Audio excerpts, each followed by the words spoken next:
Hello, family. Hello, family. How are you doing today? My name is Ternay Jordan Jr., and I am so honored and privileged to have this opportunity to sit in this space, to converse with you, to communicate with you, and to encourage you, inspire you, and encourage you to live your best life now. If there ever was a time to live your best life, now is that opportunity. And I also would like to start off by thanking the greatest of all time motivational speakers, Mr. Les Brown, for this opportunity and allowing me to talk with you today. Thank you so much, Mr. Les Brown. I love you. I love you. Thank you for everything and all that you have done for me. All right? Now, before I get started, I do want to start off with a question. A question that I want you to contemplate on and I want you to think about. Don't rush through this question, but think about this. Have you ever had an experience where you know without a shadow of a doubt that the only reason you are here today, the only reason why you're able to hear the sound of my voice and see the smile on my face is basically because of God's grace and mercy and the miracle that He has performed in your life.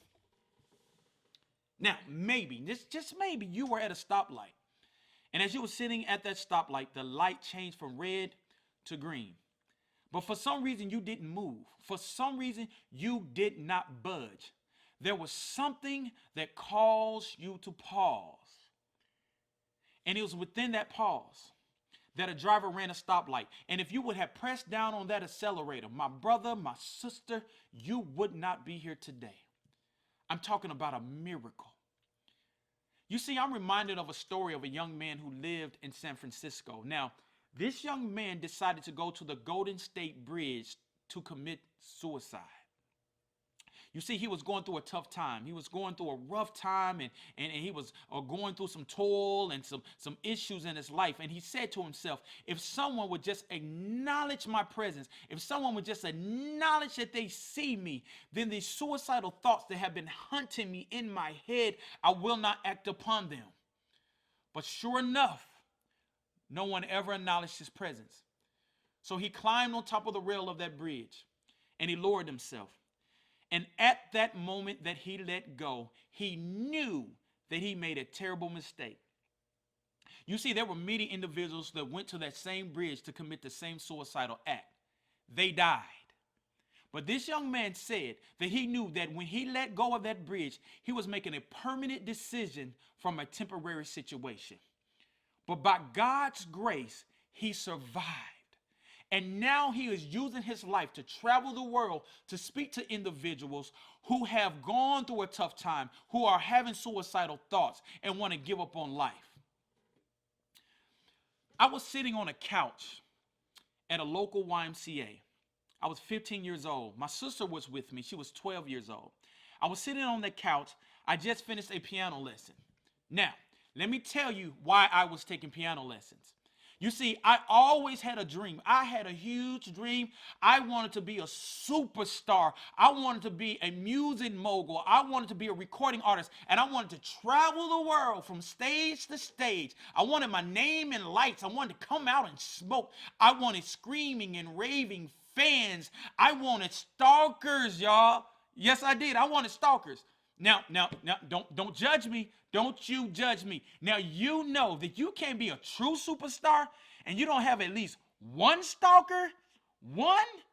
I wanted one stalker then, but I don't want any stalkers now. So I asked my mother and I asked my father. I said, please, mom and dad, can I take piano lessons? Because I had a dream, but I wanted to be prepared for my dream. Let me stop there for a minute. Whatever dream that you have, just don't dream. Make sure you are making preparations to be great at it. Study what you need to study. Practice what you need to practice. Get around people that can help you, people that's already doing what you want to do, and I want you to prepare yourself for your dream. So I asked my mom and dad, allow me to take piano lessons, and they did. So after every piano lesson, my mom and my dad, they said, this is what I want you to do. I want you and your sister to, after every piano lesson, I want you to sit down on this specific couch in this lobby and don't you move until we are there to get you. So as obedient children, me and my sister, we did exactly what they told us to do. We sat there. And as I sat there looking at my piano lesson, as I sat there dreaming and looking how close I'm getting to my dream, something hit me. A stray bullet came through the window of that YMCA. That bullet did not hit me in my hand. That bullet did not hit me in my arm, nor did that bullet hit me in my leg. But that stray bullet hit me in my head, and it penetrated my skull.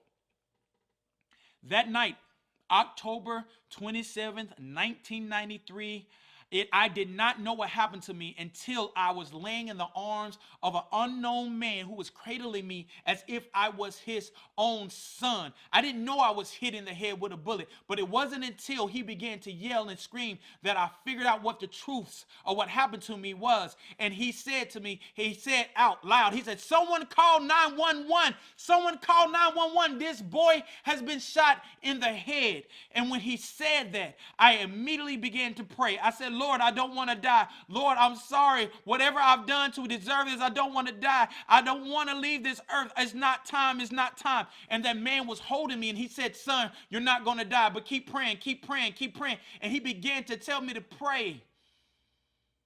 And it wasn't until I was in the hospital that my parents were told, "Mr. and Mrs. Jordan, we haven't breathing again." Listen, if it wasn't for the prayers of those who were in that lobby, if it wasn't for the prayers of the community and my family and my friends, if it were not from the hands of the medical technicians, I wouldn't be here today to speak with you. But those medical doctors said to Mr. and Mrs. Jordan, my mother and father, they said, "Listen, his vital signs aren't looking good at all. And it's a good chance that if he continues to live on, he will live the rest of his life completely blind." And if that wasn't enough, to add insult to injury, they come back to my parents and they say, "Mr. and Mrs. Jordan, we've been running tests, and that bullet really scarred his brain. There's a lot of trauma to his brain, and it's a good chance that if he lives on, he will live the rest of his life in a vegetative state, clinically brain dead." Family, I had to learn how to walk again. And the bodily functions that you and I are using now that we can use without thinking would have all been lost to me. You know, I think about that night often. I think about October 27, 1993. I think about when I got shot in the head. All I was doing, I was a black boy, a young black boy, innocent black boy who was only trying to chase a dream, that was shot in the head by gang violence, that was shot in the head by somebody that I had no involvement with. And when I think about that, I think about individuals that look just like me that are being killed, black men that are being killed all over the world by the hands of other black individuals and other people and police officers. I think about that, and I think about how there's so many people around the world that are going around and they're saying Black life matters. They're proclaiming Black lives matter. They're proclaiming Black lives matter. And you know what? They're right. Black lives do matter. They do matter. All lives matter as well. But listen, I don't want to talk to you about that right now. Today, I want to talk to you about your life. And I want you to live your life like it matters. I want you to live every single day as if it's your last day, because it very well could be. You see, from that time to now, my life has taken on a whole new meaning. You see, there was things prior to my shooting that used to upset me, that used to frustrate me and anger me, that don't bother me anymore.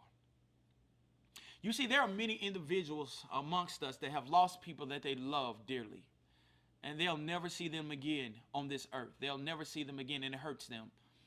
But it has changed their lives to the fullest. A mother who has died, a father who's passed away, a brother or sister who has gone on, a husband or a wife, maybe even a child. It has changed their lives. A woman in the West Coast lost her son to a drunk driver. A drunk driver killed her son. And instead of allowing that pain and that hurt to control her life, she decided to turn that adversity into an ally. And she created a movement called Women Against Drunk Driving. And it was within that movement where she became a community activist. And she was able to get legislations passed in her area and across the nation. Legislation that was passed to prevent other deaths on highways that are caused by drivers who are intoxicated. And let me tell you something, that movement changed the whole trajectory of her life. But you know what?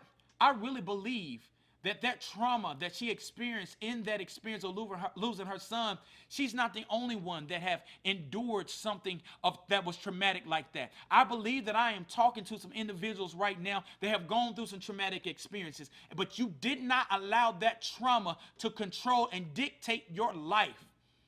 You know what? I can't chalk it up. I just cannot chalk it up to the medicines and the medication and the therapy that I had to endure for me being here today. I can't do that. But I can chalk it up to the fact that I am here for a reason. There is a purpose that is set for me to accomplish. I know it. I know it in my knower. I feel it in my spirit, and I know you do too. How do I know? Because you would not be listening to me today. There's a purpose for you. You know that there's a reason why you still exist. You know there's a reason why that traumatic experience didn't take you out. You know it. How many of you know that there's a reason why you're still here? If you believe that, put in the comments, type in the comments, I'm here. I'm here. Type that in the comment section. I am here. Yes, you are here. Now, you may be listening to me and you say, well, Ternay, I don't know what my purpose is. I don't know what I'm supposed to be doing. I understand that. I've been there. But listen to me. I need you to know that you are here for something. There's something that you are supposed to do to impact this world. Yes, you are. You see, when that bullet entered into my skull, the rehabilitation that I had to endure. Listen, that rehabilitation that I had to go through, it was not a cakewalk. No, it was not easy. And I was introduced to things and parts of me that I did not know existed. I did not know existed inside of me. You know, I now understand when Paul said, every day I die to myself. Every day I have to die to myself. I die to myself. There's things that existed in me then that do not exist anymore. You know why? Because I die to myself daily. And now I see life with brand new eyes. Yes, I do. When that bullet entered into my skull, the rehabilitation that I had to endure, I know, I don't believe, but I know the fact that I can see you, the fact that I can communicate, the fact that I can write songs as a songwriter, the fact that I can sing songs as a recording artist, the fact that I can produce music as a music producer, the fact that I can write books as an author, the fact that I can speak to you as a professional speaker, proves that I am not here just for me. No, I'm not. I am here for you. I am here for all of you and the rest of humanity. Yes, I am. You know, I'm not here just to be here. You know, there's not too many people that get shot in the head where the brain resides and that are able to tell their story, who's able to testify what God has done for them, who is able to live their lives to further impact the world. No, I know there's not too many people like me. I understand that, and I don't take it lightly because I know that our lives are given to us as a gift from God. But how we live our lives is a gift to God. Yes, how we live our lives is a gift to God. I'm reminded of another story of a man who fell asleep on a train. And when he awoke to sleeping passengers, he asked those passengers several questions. Number one, he asked them, where have you been? Number two, who are you? Number three, where are you going? And number four, who's going with you? And you know what? I ask you those same questions today. Where have you been? Look over your life. What have you experienced? What have you endured? What have you learned from what you endured? What have you learned from your experiences? And as you learn that, in spite of what you've gone through, how has it affected you? How has it transformed your life to make you who you are today? So, who are you? All right? Again, where have you been? Who are you? And then when you find out who you are, I'm not talking about your name, I'm talking about the essence of who you are. Who are you? What have your experiences? How has it built you up? And then, where are you going with the new you? Where are you going in your life, and who's going with you? Who's going to go with you to encourage you? Who's going to go with you to be your hooray people, your hooray clan? Excuse me. Who's going to do that? You see, life brings us moments that we didn't ask for, moments that would turn our lives upside down. A divorce that you never saw coming. Something happened to someone you love, maybe to your spouse or maybe to your children. The coronavirus. Oh my goodness, the coronavirus. The coronavirus is not something that's strange that just happened and that we didn't see coming. The coronavirus is something that happened to us, something that we have to cope with, something that we have to stand and live in power with. We have to stand firm in faith with. We have to live our best life in spite of it. Live your best life in spite of this coronavirus. Yes, in spite of it. And you know what? Let me talk to you real briefly about that. In spite of. Live your best life in spite of your tragedies. Live your best life in spite of your trials. Live your best life in spite of your rejection, in spite of your pain, in spite of your hurt, in spite of your trauma.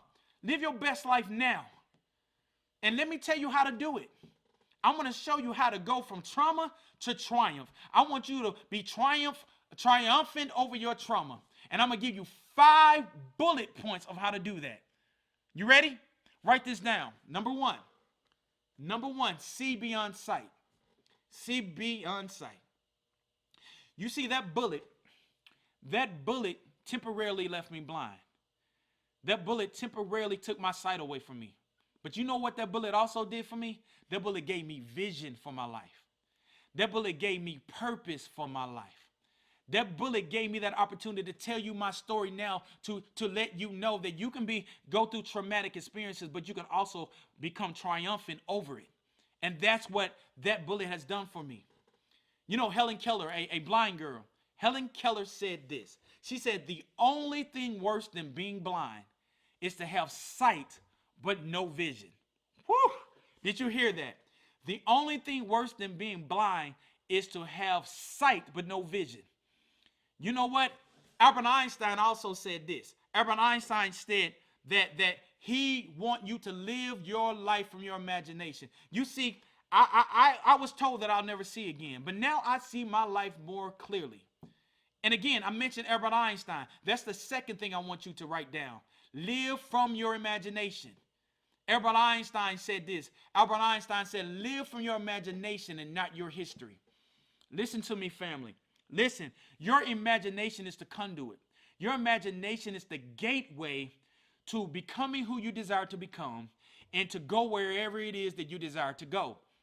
But your history is only a reminder. It's only a reminder that you're an overcomer. It's a reminder that you're strong beyond measure. It's a reminder that you're destined for greatness. How do I know you're destined for greatness? I know because you're here today. I know it because you're looking at me right now. And if you were not destined for greatness, you would not be here. But how do you live from your imagination? What you got to do is you got to believe that whatever it is that you want to do in life, you got to live, you got to visualize yourself doing it right now. You got to visualize it. You got to look beyond what you see at face value, and you got to walk in it like you're already there. But I don't want you to just live from that imagination. I want you to walk in purpose.